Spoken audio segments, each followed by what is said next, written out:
শীত আসতে না আসতেই অতিথি পাখি বাংলাদেশে ভরে যায়।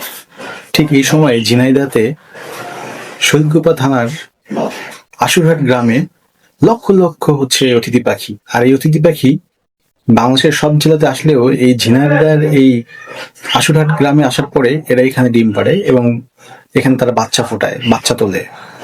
এবং এই বাচ্চাগুলা রাস্তার পাশে যে বড় বড় গাছ, সেই গাছের উপরে এরা বাচ্চা দিয়ে থাকে, ডিম দিয়ে থাকে, ডিম থেকে বাচ্চা হয়।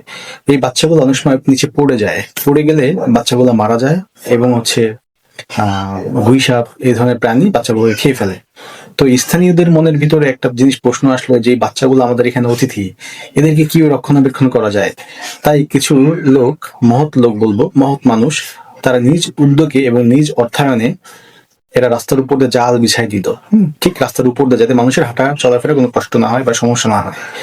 এখন যেটা হচ্ছে, বাচ্চাগুলো যদি পড়ে, তাহলে জালের উপরে পড়ে, তখন এরা চেষ্টা করে বাচ্চাগুলোকে তারা বাসায় নিয়ে যেতে, নিয়ে তাদেরকে শামুক বা তাদের যে খাবার, সেই খাবার দিয়ে পাখিগুলোকে, বাচ্চাগুলোকে বড় করার চেষ্টা করে। অথবা যদি মারা যায় তো মারাই গেল।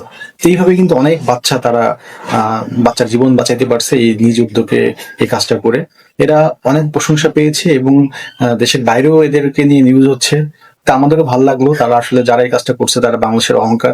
অতিথি পাখি আসলে আমাদের দেশে অতিথি, এদেরকে ধরে খেয়ে ফেলাটা আমাদের উচিত না এবং এটা বাণিজ্যিকভাবে ব্যবসা করাও ঠিক না। এরা আসবে, আবার যখন সময় হবে এরা চলে যাবে। কারণ সাইপ্রাস থেকে এই অতিথি পাখিগুলো যে আসে, ওইখানে প্রচন্ড ঠান্ডা থাকে, প্রচুর শীত থাকে। সেই শীত তার সহ্য না করতে পারে লক্ষ লক্ষ কিলোমিটার দূর পার হয়ে বাংলাদেশে চলে আসে।